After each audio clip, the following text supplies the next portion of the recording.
Hello, welcome to Get Your Mind On. I'm Lori Stohs. Well, thank you for joining us today for another one of our Living Get Your Mind On. And tonight we have Vicki Trujillo, who is joining us today here from Omaha. Thanks for joining us, Vicki. Thanks for having me. It's great to be here. Thank you. Well, we're going to talk a little bit about leadership and a number of things this evening. So, Vicki, when you think about leadership, what does that mean to you? Yep. So a leader to me, I think, is really everyone within an organization or within their own lives, being their true and authentic selves. I think quite often when we think of leadership, we think of position, we think of title. Mm-hmm. And really, if you take a look at it from an organizational perspective, every one of us has an opportunity to be a leader. Mm-hmm. That's great. And when I think about working with Vicki and her leadership style, everybody, of course, has their own style. That authentic style is important. So when I think of you, you have a way of getting things started, bringing people together, mm-hmm. Taking things to excellence, right? How have you learned that? Has that been kind of who you've been forever? Or tell me a little bit about your progression in your roles as a leader over time. That's a great question. I think what I've learned throughout being a leader and becoming a leader is really around bringing people together, and that's really where you get your excellence, and that's where you are able to maximize on an opportunity. And so if you can bring people together and work harmoniously, but also bring out the individualism of each of those individuals, then that really helps to project a project and make it very, very successful. Mm-hmm. Yeah, that's great. When you think about bringing people together, some people don't like to be part of that, right? Some people have that rebel instinct that says, I'd rather prefer to work on my own. How do you deal with those people who kind of are wanting to do things their way? How do you bring them into the fold? Obviously, whenever you're working with a group, you're going to have different personalities and different individuals with strengths and opportunities that are going to show up to help with the project.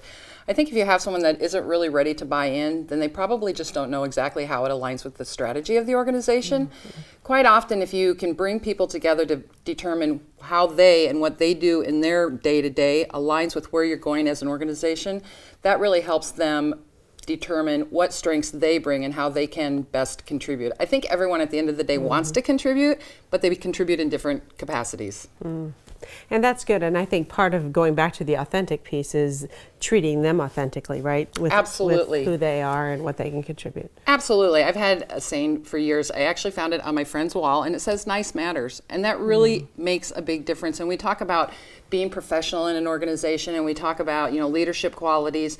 But really, if you're just nice to people, people will most likely be nice back, and they'll want to contribute and work with you. Mm-hmm, mm-hmm. People want to be a part of something. They do, do. And I think that's something, Vicki, as a leader, you do very good at bringing people in and make them part of something. And again, thinking, what I appreciate about what you just said is thinking about the person as a person, not a role, right? Correct. And so I think many times, sometimes leaders think about, okay, this is your role, therefore you should be included, versus really thinking about what are we trying to achieve as a strategy and who are the best people to align to that strategy. Absolutely. I completely agree with that. We look at roles and say, this person should be in on this meeting, whether we're looking at their strengths and what they bring to the table is really what's going to help contribute to whatever you're trying to accomplish.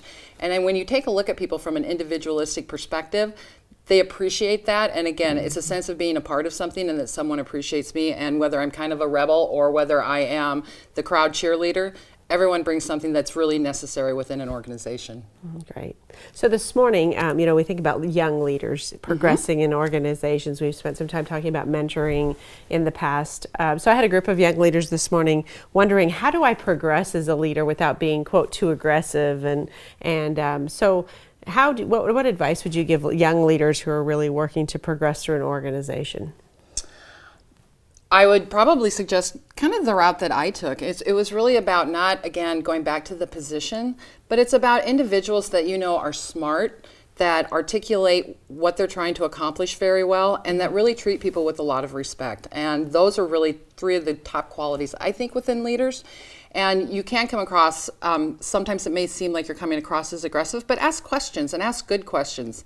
Sometimes it's not what we ask, it's how we ask it. So I would also recommend watching the tone and the body language, but really aligning yourself with people that you're comfortable with, because that enables you to have some good dialogue and watch and observe. Pick up on what their body language is, pick up on how they respond to people.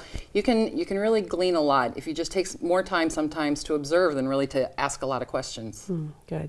So thinking about that and you growing up through your roles as a leader, did you have a mentor?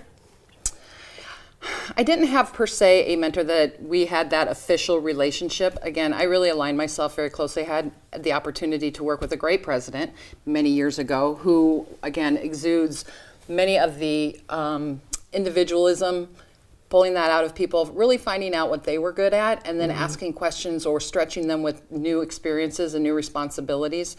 And the others were other women. I also worked with a lot of women that, again, in a leadership position, but also in a position of just really great command of how they presented themselves and how they worked within a group of people. That's really good. So thinking about, we have numbers of people who watch this, everything from individuals just wanting to progress as leaders, leaders who are mentoring others, and also leaders of organizations. So when you think about advice for those leaders wanting to maybe create some type of mentoring or developing leaders, what advice would you give them, knowing that you've kind of been in this HR world of growing people for a very long time? Advice I would give to individuals that are setting up a mentoring program or that are currently mentoring someone, not only share your experiences and the opportunities and the expertise that you've gained throughout your career, but I would also challenge them to open up and share some of the vulnerability that they have. I think quite often when you're in an organization or in any group setting, if someone is less experienced, they're afraid to raise their hand because they don't want someone to think that they don't know what's going on or that they don't understand. There are many meetings and many days that my hand is raised numerous times. I don't understand. Can you help me understand that? Or I'm not sure what you're talking about. And so I think as we are growing future leaders, that's incredibly important to know that we don't have all the answers. We are real people, and sometimes we make mistakes or, again, just don't know the answers. Great. Well, gosh, we've talked about a number of things, Vicki, tonight about leadership in terms of authentic self, just growing as a leader, developing vulnerability, right? These are all those characteristics of leaders growing and that whole growth and development stage. So I want to thank you for your time tonight. You have just been an amazing guest and sharing your story and all your experiences that you've had. We really appreciate that. Well, thanks so much for having me. This has been great. I appreciate it. Sure, no problem. Well, thanks for joining us today, and just think about all of those types of things as you progress as a leader, whether it's at being more authentic, having more vulnerability, or really just, stepping up, asking the questions so you can grow as a leader. Thank you for joining us today, and remember to get your mind on.